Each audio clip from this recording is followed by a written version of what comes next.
देवेंद्र फडणवीसांनी जे स्टेटमेंट केलं परवाच्या दिवशी, त्याच्यातच त्यांनी सांगितलं की आमच्याजवळ गॅस सिलेंडर आता उपलब्ध नाही.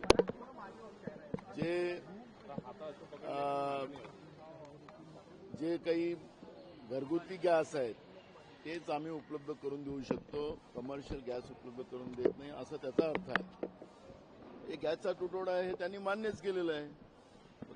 सरकार तुम्ही म्हणताय की दावा करताय की गॅस सिलेंडर गॅस कुठेही कमी नाही, सरकारच गॅसवर आले. सरकारने ज्याप्रमाणे आमचे नेते राहुल गांधीजी आणि सोनिया गांधीजींनी कोरोनाच्या काळात सरकारला सांगितलं होतं, देशाच्या प्रधानमंत्र्याला सांगितलं होतं की देशाच्या सीमा सील करा, नाही तर कोरोना आपल्या देशात आला तर अनेक लोकांचा जीव जाईल.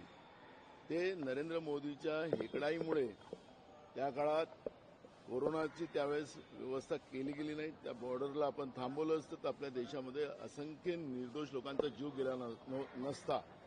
त्या निर्दोष जीव जे गेलेत त्यांचं पाप सुद्धा देशाचे प्रधानमंत्री नरेंद्र मोदींचं आहे, हा भाजपचा आहे. त्याचप्रमाणे आता गॅस सिलेंडरच्या ह्याच्यामध्ये सरकारने वास्तविकता जनतेसमोर मांडली पाहिजे.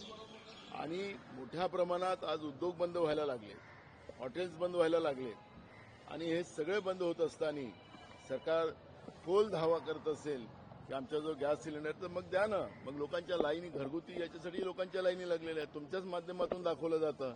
आणि म्हणून मुख्यमंत्र्यांनी ज्या पद्धतीनं महाराष्ट्राच्या जनतेला खोटं बोलून ज्या पद्धतीनं आमच्याकडे कुठलाही तुटवडा नाही असं सांगून जनतेची दिशाभूल करण्याचं काम देवेंद्र फडणवीस करतात हे मी म्हणेन. मुख्यमंत्री म्हणतात की विरोधकांनी जे वातावरण निर्मिती केलं, नॅरेटिव्ह पसरवलं म्हणून लोकांमध्ये भ्रम निर्माण हे झालं आणि ते पॅनिक झाले आणि लोक बाहेर पडले. राज्यातले उद्योग का बंद झाले, हॉटेल्स का बंद झाले, त्याचं उत्तर मुख्यमंत्र्यांनी द्यावं. आज मी विधानसभेत विचारणार आहे त्यांना.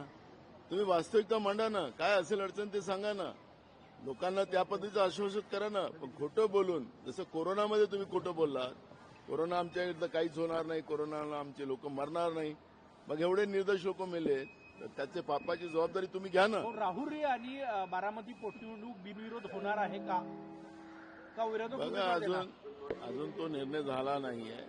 त्यामुळे आता कालच निवडणुका जाहीर झालेल्या आहेत, त्याचा निर्णय आम्ही सगळेजण बसून घेऊ. ठीक आहे, थँक्यू.